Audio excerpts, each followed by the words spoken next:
Cabinet సమావేశంపై సందిగ్ధత కొనసాగుతోంది. ఎన్నికల code అమలులో ఉన్నందున ఈసీ అనుమతి కోరింది ప్రభుత్వం. ఎన్నికల కమిషన్ అనుమతి కోసం ప్రభుత్వం ఎదురు చూస్తోంది. ఈసీ అనుమతి రాకపోతే కాసేపట్లో మంత్రులతో సీఎం రేవంత్ రెడ్డి సమీక్షా సమావేశం నిర్వహిస్తున్నట్లు తెలుస్తోంది.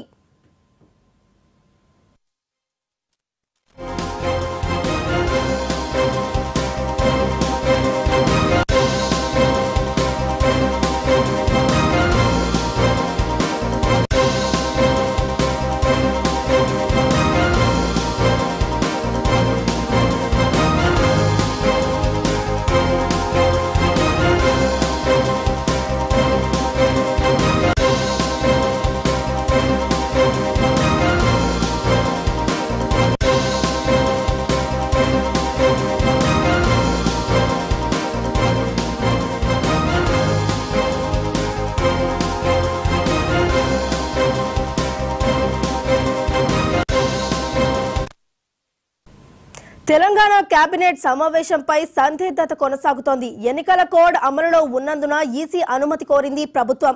ఎన్నికల కమిషన్ అనుమతి కోసం ప్రభుత్వం ఎదురు చూస్తోంది.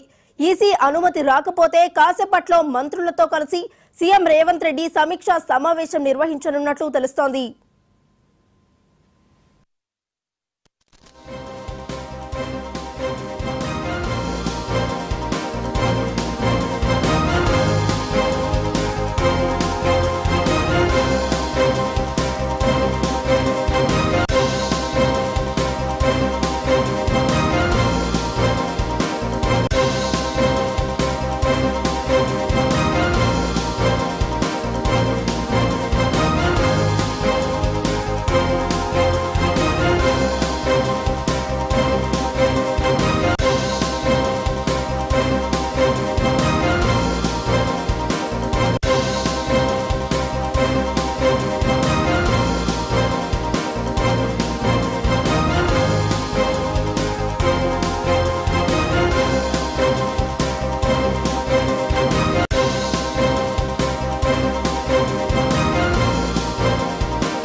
తెలంగాణ కేబినెట్ సమావేశంపై సందిగ్ధత కొనసాగుతోంది. మరి ఇదే అంశానికి సంబంధించి మరింత సమాచారాన్ని మా ప్రతినిధి శ్రీకాంత్ లైవ్ లో అందిస్తారు. శ్రీకాంత్.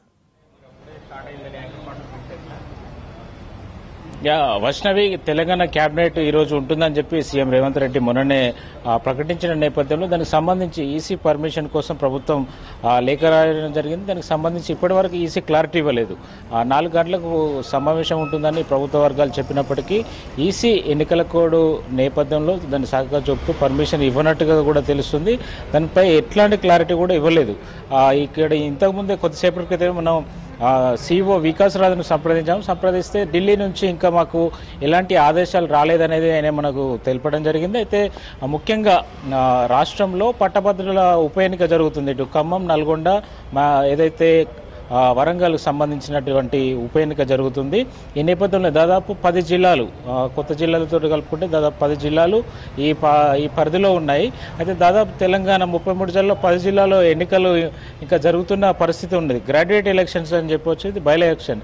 అయితే ఇది ఓటరు ప్రభావితం ఏ మేరకు ఉంటుందనేది కూడా దీన్ని ఈసీ అంచనా వేసినట్టుగా తెలుస్తుంది. అది సాకుగా కూడా చూపినట్టుగా తెలుస్తుంది. అయితే మెయిన్గా చూసుకుంటే ఆ కేబినెట్ దాదాపు అన్ని అంశాలను చర్చించేందుకు నిర్ణయించడం జరిగింది. ఎందుకంటే రాష్ట్రం ఏర్పాటు 10 ఏళ్లు పూర్తయిన నేపథ్యంలో విభజన చట్టం సంబంధించిన హామీలు, అదేవిధంగా పెండింగ్ సమస్యలు, అదేవిధంగా రాష్ట్రంలో నెలకొన్నటువంటి సమస్యలు, ధాన్యం సేకరణ, మిగతా ఇప్పుడు వర్షాకాలం స్టార్ట్ అవుతున్న నేపథ్యంలో ఈ పంట కాలం, వానాకాల పంటకు సంబంధించిన ఎరువులు కావచ్చు, అదేవిధంగా విత్తనాలకు సంబంధించి సాగుకు సంబంధించి పెట్టుబడి సాయం కావచ్చు, వీటన్నిటిపైన చర్చించే అవకాశం ఉండేది.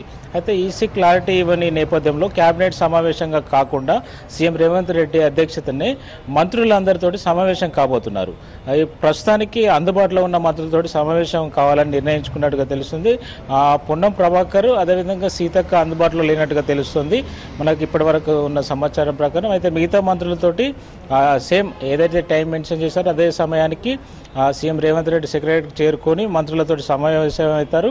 ఏదైతే ఎజెండాగా పేర్కొన్నారో కేబినెట్ ఎజెండాగా ఆ అంశాలన్నీ చర్చకు వచ్చే అవకాశం మాత్రం కనిపిస్తుంది. ఎందుకంటే ఈసీ అధికారికంగా క్లారిటీ ఇవ్వలేదు కాబట్టి, ఎన్నికల కోడ్ అమల్లో ఉంది కాబట్టి వచ్చే నెల జూన్ 6 వరకు ఎన్నికల కోడ్ ఉన్న నేపథ్యంలో, ఇటు ఎమ్మెల్సీ ఉప ఎన్నిక జరుగుతున్న నేపథ్యంలో, కోడ్ ఉన్న నేపథ్యంలో క్లారిటీ ప్రభుత్వం కూడా అలాగే కోడ్ను పాటిస్తూ జాగ్రత్త చర్యలు తీసుకుంటుంది. ఇప్పటికే అంతర్గతంగా అధికారులకు చెప్పినప్పటికీ బయటకి ఇటు మంత్రుల సమావేశం జరిగిన సెక్రటరియట్లో అధికారికంగా ఫోటోలు వీడియోలు రిలీజ్ కాకుండా చూసుకునే జాగ్రత్త చర్యలు కూడా చేపట్టినట్టుగా తెలుస్తుంది. అయితే ఇప్పుడు గత 2-3 రోజులుగా సీఎం కూడా రివ్యూలు చేస్తూ వస్తున్నారు. ఏ రోజు కూడా అధికారికంగా ఇప్పటికీ ఫోటోలు వీడియోలు రిలీజ్ చేయలేదు, సమాచారం మాత్రమే ఇస్తున్నారు సీఎంఓ నుంచి.